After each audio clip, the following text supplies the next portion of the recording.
Hello, this is Dr. Maria Mofag. It's a pleasure to host Dr. Jim Moreau on our podcast today. Jim, thank you for joining us today. My pleasure. Thank you for the honor of your invite. Thank you. I will try my best to squeeze your 5-page resume in under 1 minute. And please jump in and correct me if I make any mistakes in the meantime.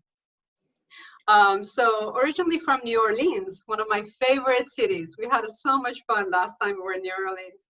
Laissez le bon temps rouler. Yes. You live in Mandeville, Louisiana, with your lovely wife, Julie. He is a dentist and owner at MoreSMILES Dental, where he manages a practice of 13 team members and 3 associate doctors. Dr. Doyle as general dentist, Dr. Finger as a prosthodontist specialist, and Dr. Nasr as a periodontist. What a group. Very impressive. Jim graduated from Louisiana State University School of Dentistry in 1980. He was there from 1980 to 1987 for 7 years as an associate professor at the Department of General Dentistry and Fixed Prosthodontics. He's also has served as a board member at Louisiana State Board of Dentistry from 2009 to 2014. He has been a member of Louisiana Dental Association, past delegate to House. He has been past president, vice president, and secretary and board of governors at Northlake Dental Association. This was a summary of page 1. He has had his fellowship from Academy of General Dentistry, a Diplomate, this is very impressive, Diplomate from Academy of Dental Sleep Medicine, and a fellowship eligible from International College of Craniomandibular Orthopedics. He's had many affiliations from Academy of Craniofacial Pain to New Orleans Dental Association, American Equilibration Society, American Academy of Cosmetic Dentistry, Academy of Sports Dentistry. We're going to get into this more. Academy of Comprehensive Aesthetics. And he's been interviewed and been in many journals and articles. He's given many lectures. He was a main speaker for BioLace Laser Company for many years. He's had many TV, radio appearances. And one of his involvements, with his background in sports was the training camp for NFL for the New Orleans Saints. And we'd like to hear more about that too. I'm going to skip page 4 and then go to page 5. You guys are killing me with these resumes. And he's one of the things that caught my eyes was your volunteering. You have a great heart, and you've volunteered as a Habitat for Humanity's musicians village in New Orleans. You've had a role as a past fundraising for Safe Harbor North Shore's shelter for women and children. You've been in NFL Players Association, and you've done missions in Costa Rica, among other places. It's a very impressive resume, and we're honored to have you joining us today. I know what you do now is mainly because of your own past experience that started in high school and with your history of sports, and you're passionate about this, and you've been a student basically for the past 40 years since you graduated from dental school to learn to come up with a solution for yourself and for your patients. And please, doctor, please share with us how your journey started in neuromuscular and sleep medicine. Well, after I finally decided to go to dental school from some injuries that I had from youthful indiscretion and other things, some very smart people talked me into going to dental school. And I was an EMT at a local hospital, and it built up my passion for helping people. And as dental school went on, I was kind of a mediocre student, I guess, I don't know. But I realized that instead of going to a specialty, I really enjoyed, no one thanked me for doing a filling on their back tooth, but whenever I did something on a front tooth for one of my classmates' wives or a dental hygienist, it was very gratifying to me. So I got into looking at the front of people's mouths, and I had some instructors who took me under their wings and would show me things that weren't normally shown in graduate school, how to do full mouth rehabs and things such as that. And then when I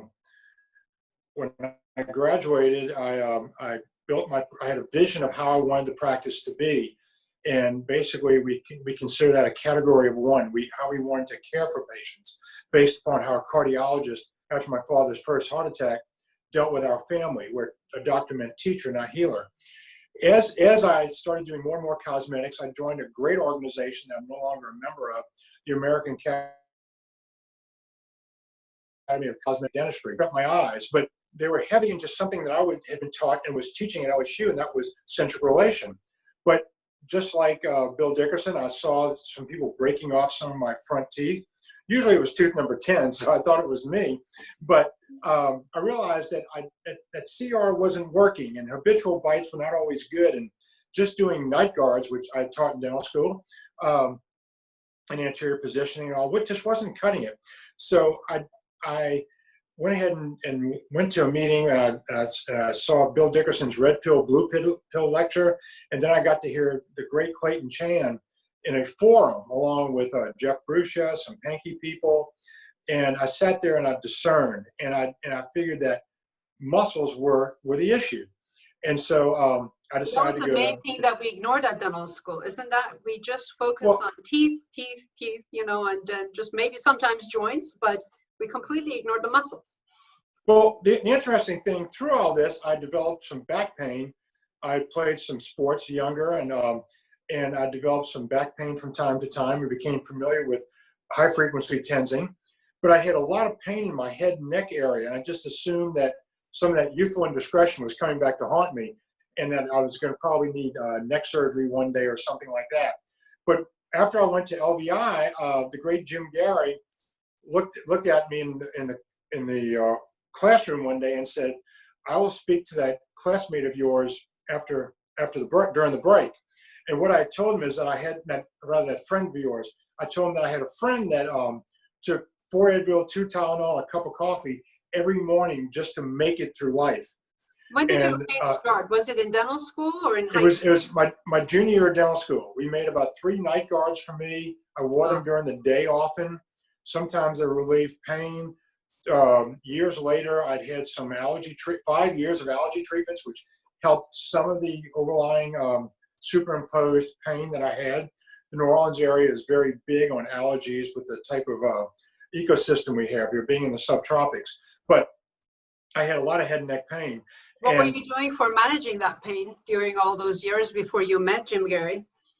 I was stretching, thinking I was relieving some arthritis in my neck, and I'd have numbness in my fingers from time to time. I would see physical therapists, chiropractors. I would get adjustments. I would get stretched out. But sometimes I'd sneak out at night after my wife went to bed, and I'd give myself trigger point injections. Wow. And so I would feel something in the sternocleidomastoid, and that felt good. So I'd do the anterior temporalis. And this is crazy, but just numbing the area, just numbing the pain. Just numbing the area. I didn't have Serapin at the time. I wasn't familiar with it, and I didn't want to inject steroids. But for any of the listeners who have never been in that sort of chronic 23 years of pain, your patients will do anything to get out of pain. And suicide, ideations of suicide is not unusual in these patients. Now, I'm a believer. I have a purpose in life, and so that wasn't an issue with me. But I can certainly understand people that just feel hopeless. I saw your reply to that patient on the TMJ group that mentioned suicide is his only option because of that chronic pain. Not only the chronic pain, but it's just because they feel like there's no hope for them. And that's when people decide to take their life, because they're like, there's no hope for me. So, and I can no longer suffer. And I saw your, so your reply, I was really touched by that you shared your story for that one person to at least save that one person's life. That very night, I saw that you left a comment was several pages long, and you shared this story. I saw that. Well, I hope that helped them, to give them a hope in a future. But Jim Gary took me into the lab there at LVI, where I had one of my classmates, took impressions, tens me. We did a tens bite. And for the first night of my adult life, this is 2002, and my pain started around 1977, 78. For the first time in my adult life, I slept the whole night without having to get up to urinate, and I woke up and I was in no pain. I became a born-again neuromuscular dentist at that point. 30 years of suffering pain. Right. Being in the field. You were in the field. Now, that rarely happens with a patient with neuromuscular dentistry. That rarely happens. And I would see that with a L.S.U jig sometimes when I was doing TMJ work, which now they call an NTI-TSS, but they walk around like an NTI-TSS invented fire, but we've had a cigarette lighter called the L.S.U jig since the 60s, and I use that on some patients to deprogram and or get immediate relief. But this was a full arch appliance on the lower, made with stinky OrthoJet, which I still use sometimes today with a suck down, and it changed my life. I mean, it totally. And that was my first lecture at LVI. I insisted that I take an occlusion course first because I didn't need the cosmetic stuff right now. I wanted to understand from my patients how to do something better for them. And, once a mind's expanded, it never goes back to its original size. And Janet Travella's work, Jim Gary's explanation of airways, and then things just progressed. I mean, another waypoint came, and you said you wanted me to talk about this, was when I was kind of put in a bad position to work with the New Orleans Saints. Anil McCarr up in Toronto had patients that all of a sudden could, work as fast as the other men on their lobster trap ships, and their golf game got better or their marathon got easier. And so he called the great Norm Thomas and said, "Oh yeah, we know about that. That's no big deal." So he finally came up with the Pure Power mouth guard. I remember that. Yeah. And so I saw the way they were coming down to see the Saints, and I went, "Whoa, Neil, I'm right here." And he goes, "Oh my God, I forgot about you." So I was on the state board, so we had to make that, kind of a BS course to make it legal that they were coming down to learn about mobile dentistry. And the state board, the director of the state board said, "We're not going to arrest 6 dentists trying to help the New Orleans Saints." He said, just make it, a course. So we had dinner. I went over how we were going to do everything, and everybody was like, yeah, sure, we got this. So 22 players wore Pure Power mouth guards the entire 2009 season, and they won the Super Bowl.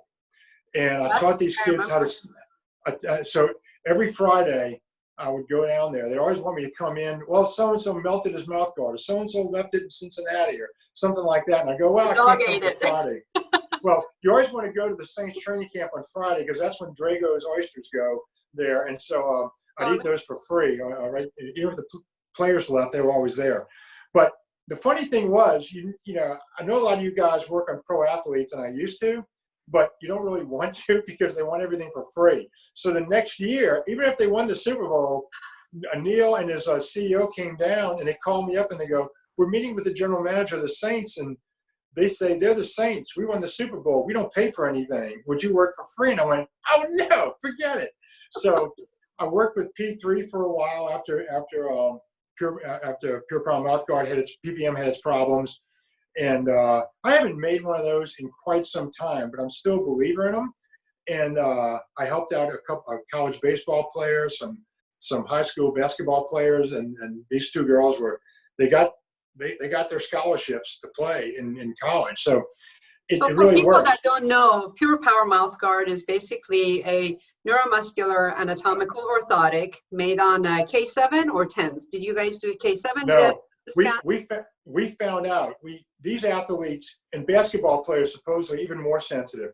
These men were so sensitive that one of my colleagues had to catch a flight, so he did a TENS bite on somebody, and the guy went to the weight room and said, "I'm not getting as good a results as so-and-so got. Would you do one like that?" Well, I was only 37 miles away from the Saints training camp where I live. So I said, "Sure, I'll stay." So my wife, Julie, my lead dental assistant, Shannon, and I shot a K7 myobite on him. and then we sent both bites to the weight room. Total different. Now, I didn't shoot the tens bite, and the guy who did it was rushing, but his bench press went up, his flexibility went up immediately, and we didn't do any speed tests, but it just was incredible. Now, people like Drew Brees, when we did the kinesiology test on him, we couldn't help him. It made no difference to him, and the head coach did not want us to make one for him anyway. But people like Roman Harper, Will Smith, Villa, who Jose Bushted had done a appliance for earlier. Well, it makes sense. If they had an existing pathological occlusion that was affecting their neck alignment and their body alignment, you could help them. But if they had a perfect occlusion and nothing was affected, negatively affected, then it probably didn't make a difference, right? Absolutely correct. Yeah. And these players were just had phenomenal results, but they didn't want to pay for it the next year. But here's the point of all that. That God has blessed me with so many giants whose shoulders I stand on, and so many blessings. I was telling you how I was jealous that Martin had all this background in his initial, but I can't complain because I get all these little opportunities. And for instance, Tracy Porter, who made the great interception in the Super Bowl to help win the game, kept telling us during the season, I don't get tired in the fourth quarter. And we go, we know. And then another offensive lineman said, can I sleep with this? And I go, no, because your jaw's going to fall backwards. It's a totally different story. Well, Crazy and Neil had promised 3 very, very, very well-known individuals in the Saints organization that I was going to make sleep appliances for them. Well, having worked in 2 emergency rooms and seen respiratory issues and things like that, I was aware of sleep breathing disorders, and Jim Gary had mentioned it a little bit, but all my career, and I graduated in 1980, I said, snoring devices by dentists are a dangerous thing, and it's kind of amateurish. We should not do it. Mm-hmm. Well, here I was forced to do it. So they said, you have no choice. And even my wife got on board and said, they were promised, you better do it. So I immediately started calling around some friends of mine and found out that Ken Smith was lecturing at LVI. So I just booked a flight. Right in the middle of doing all this, I got on a flight. I called Ken up and said, you don't know who I am, but I'm coming to see you, and this is the situation I'm in. And then I attended a lecture by a physician, and I made these 3 appliances. One guy said, oh, I have to pay for it? Never mind. And so it's like, wait a second, no, they told me to do it for free. And $1 million for a pair of shoes, but then I know, right, exactly. Yeah, I had a rookie at the time who was an injured reserve, and he was making $175,000, and he was on a practice squad. And we're talking about guys that were making $2 million here back then. Yeah. So I mean, it was just unbelievable. But anyway, that led me into really seeing that the airway was affected by the tongue box, by the jaw position, by cricomental space, by fat. Some of the players who were on the offensive line, big fluffy guys, endomorphs, they did not have breathing disorders. But some of the backfield guys, one in particular who's in federal prison right now, I looked at him and I said, son, you have a breathing disorder. And he goes, I said, what does that mean? I said, you have trouble breathing at night. And he goes, how do you know? And I told him these oral changes I saw in his mouth. And I said, besides that, I read in the paper where you sleep with hyperbarics for 2 hours a night like Michael Jackson. And I said, that means you can't sleep. And he goes, no, that doesn't mean I snore or anything. And so I looked and said, okay, maybe a college graduate, doctorate degree. Maybe a college graduate. I said, fine. Well, he had some other issues in life that were probably because of his sleep disorder. And now he's in a federal prison in California. So for doing something I'm not going to talk about on this video. But anyway, it was very shameful. Anyway, so, but that opened up my mind, and again, to airways. And it took what Jim Gary had mentioned, and just all of a sudden I was like, oh my God, this is like so important.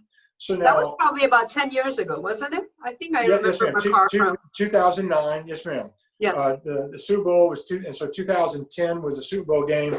So this all just went from one thing to another. It just flowed. And there are so many people in my life that have just opened up my eyes to things that I'm so grateful for. And it led for me really wanting to do this seriously, because, you know, doing a filling I take serious as death. I mean, but now this really was somebody's life and death. Yeah. Quality of life, their ability to breathe. And so I started with the AADSM, and eventually got off my butt. And they made the Diplomate status a little bit easier. I'm not a big lab work guy. I'm kind of a quick start on my Colby. So, you know, doing all that paperwork and everything else was kind of a turn off. And so, but when they made it a little bit easier by simply taking exhaustive courses and having to learn what people learn in residency programs, how to evaluate studies, how to look at studies critically, and how to weigh things and look at differing studies and all. Very much an eye-opener. Things that I always wanted to take on, and now it was handed to me. All I had to do was show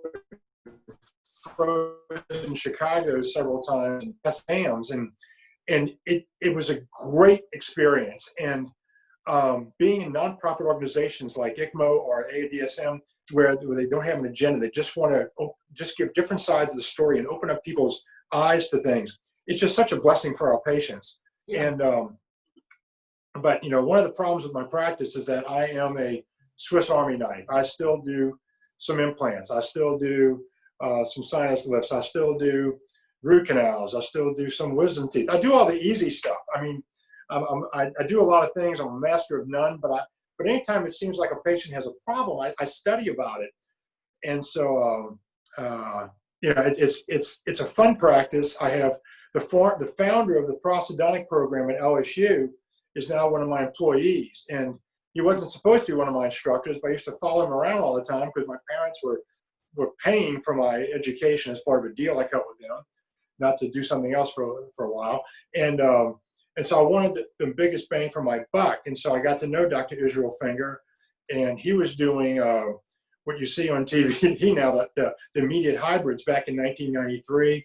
He helped work with digital dentures recently. He's got a patent on an implant part. And then, so now it's kind of fun to have him in the practice.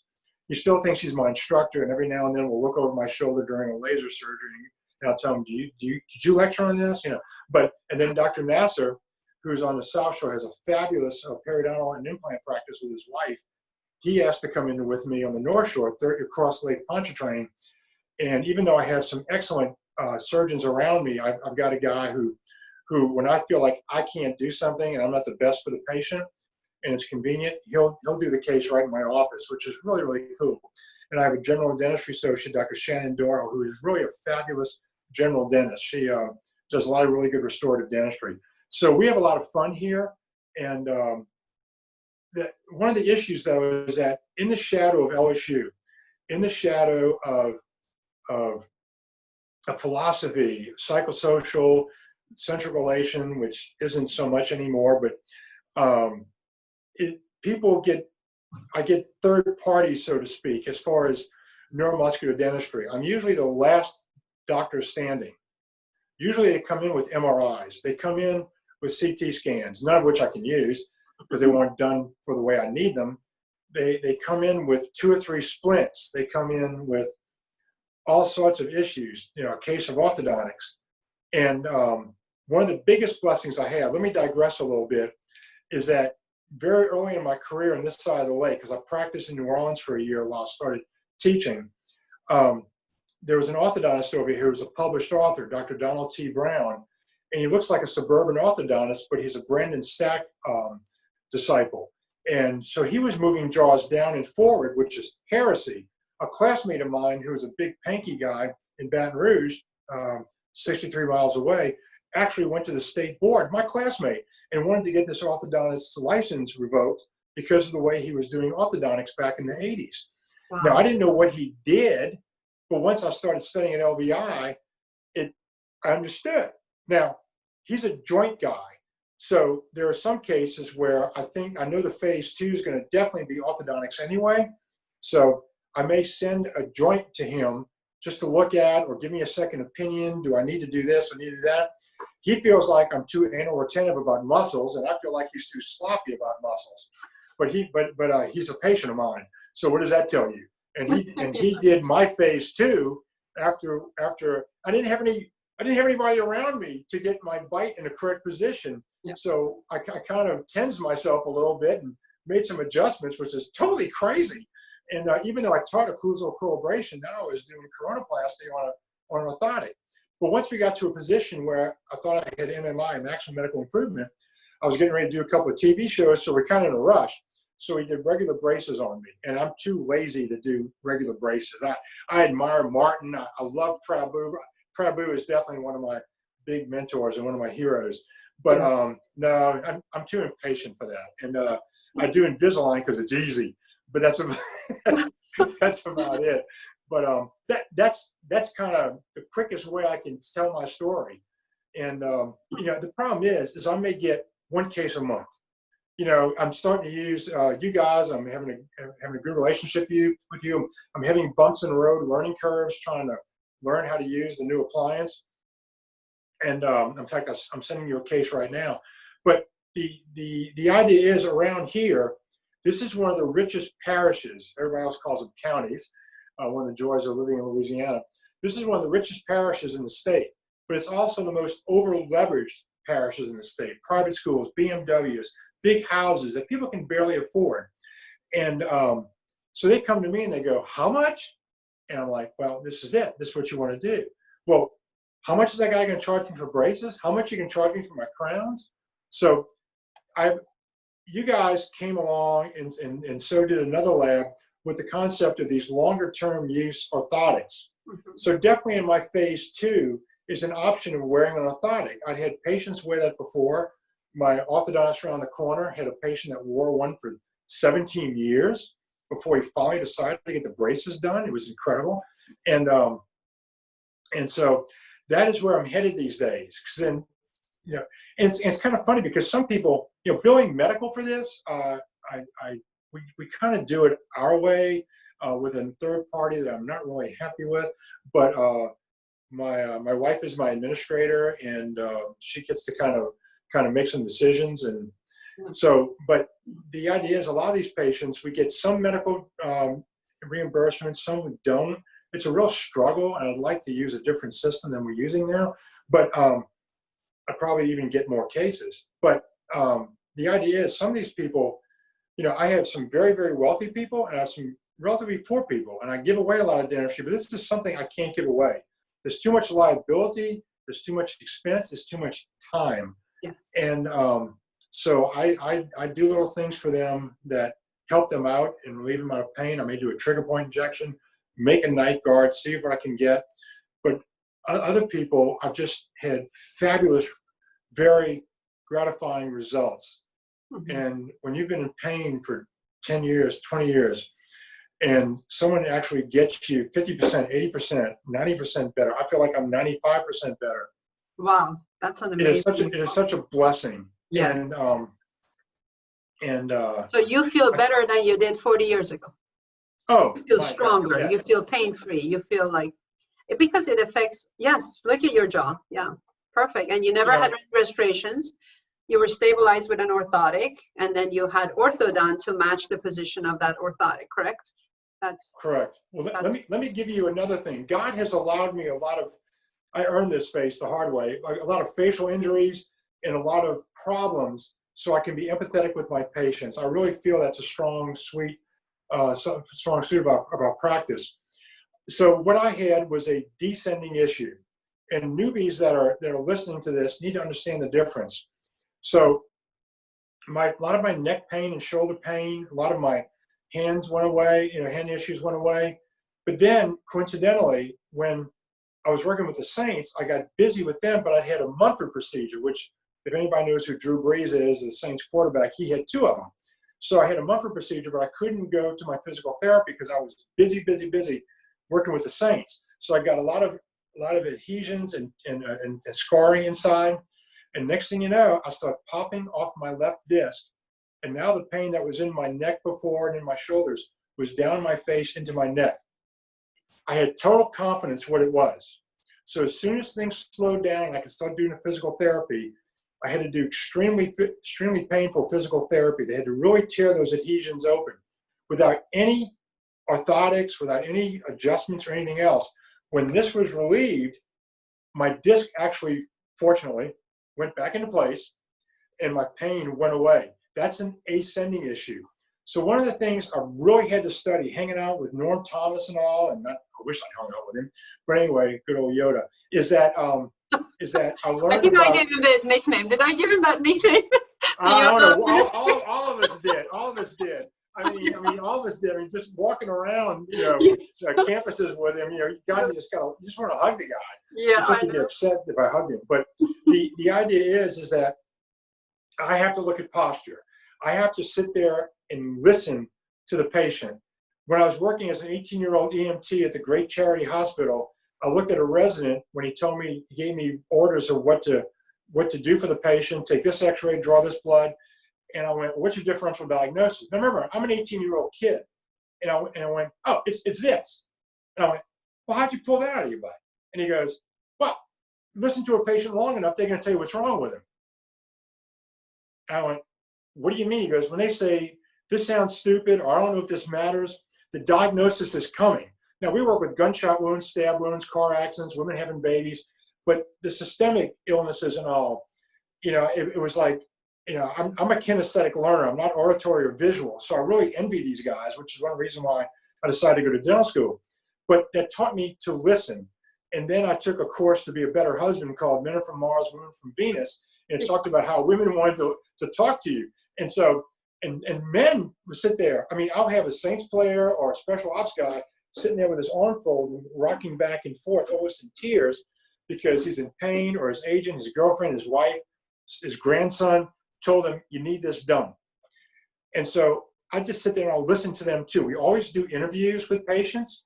The staff does a 4-minute interview, then they pass the patient off to me and we ask questions and we listen. And we'll have them, I'll watch them walk. I'll have them stand up and I'll see their history of present illness. What accidents did you have? And so Miriam, I have a big toolbox. I have the functional orthodontist. I have board certified sleep physicians. I have neurologists. I have acupuncturists. I have chiropractors. I have Rokobono trained physical therapists that think they can fix everything. But I have all these doctors that I can refer to get opinions on and say, would you look at this for me? That's the key to your success. That multidisciplinary approach, I think, is what's unfortunately missing in our system, in our medical system. But that's the key to your success.